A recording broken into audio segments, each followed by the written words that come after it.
கடையநல்லூர்ல அதிமுக பொதுச் செயலாளர் எடப்பாடி பழனிசாமி அவர்கள் பிரச்சாரம் மேற்கொண்டு வரார். அந்த காட்சிகளை பார்த்துடலாங்களா?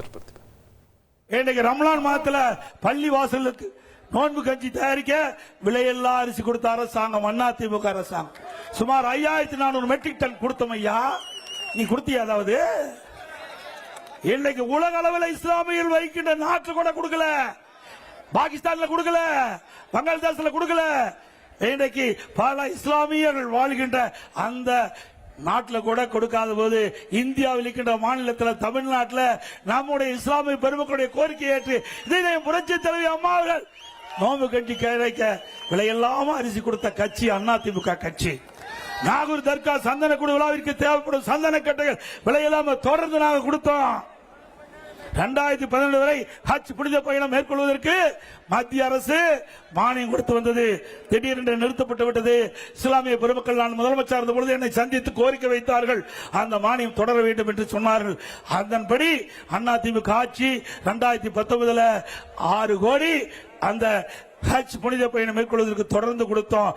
அதை உயர்த்தி கொடுக்க வேண்டும் என்று கோரிக்கை வைத்தார்கள். 2021 முதல் ஹஜ் புனித பயணம் மேற்கொள்வதற்கு 6 கோடியிலிருந்து 12 கோடியாக உயர்த்தி கொடுத்த அரசாங்கம் அதிமுக அரசாங்கம்.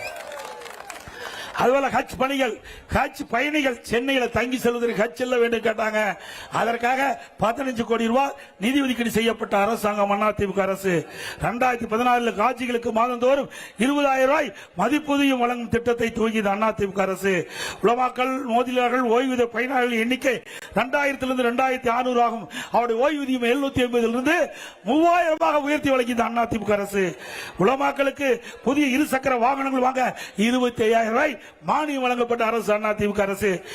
வாரியத்திற்கு ஆண்டு நிர்வாக மானியம் மற்றும் பள்ளி வாசல்கள் தற்காகள் பழுதுபார்த்தல் மற்றும் புனரமைப்பு பணிகள் மேற்கொள்ள நிதி வழங்கப்பட்டது. இஸ்லாமிய அமைப்புள்ள நேரடி நியமன முறையில் நிரப்பப்படாத பணியிடங்களுக்கு முன்கொடர்வு முறையை நீடிக்க அரசாணை வெளியிடப்பட்டது அதிமுக ஆட்சியில். 2018 ஆண்டு கஜா புயல் பெரும் வெள்ளத்தால் பாதிப்படைந்த நாகூர் தர்கா குளக்கரை சேதமடைந்து விட்டது. என்னிடத்திலே கோரிக்கை வைத்தார்கள். நாகப்பட்டினம் சென்ற பொழுது நேரடியாக நாகூர் தர்கா குளக்கரையை பார்வையிட்டு அந்த குளக்கரையை சீர் செய்ய 4,25,00,000 ஒதுக்கிய அரசாங்கம் அதிமுக அரசாங்கம். சிறுபான்மை பொருளாதார மேம்பாட்டுக் கழகம் அமைத்தது அதிமுக அரசு. தமிழ்நாடு அரசு பணியாளர் தேர்வாணையத்தின் தலைவராக முதலில் இஸ்லாமிய சமுதாயத்தைச் சேர்ந்த பெண்மதி திருமதி யாஸ்மின் அகமது IAS அவரை நியமித்தது.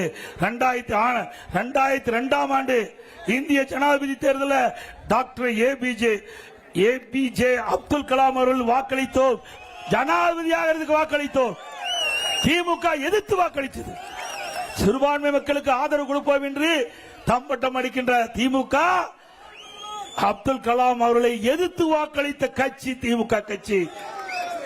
அப்துல் கலாமுக்கு ஆதரவு அளித்து வாக்களித்து இந்திய நாட்டினுடைய ஜனாதிபதியாக அதிமுக.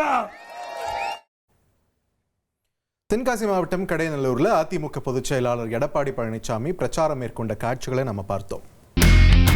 இனி செல்லும் இடமெல்லாம் செய்தி.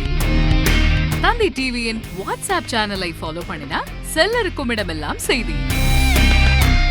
இதோ QR கோட் இப்பவே ஸ்கேன் பண்ணுங்க, ஃபாலோ பண்ணுங்க.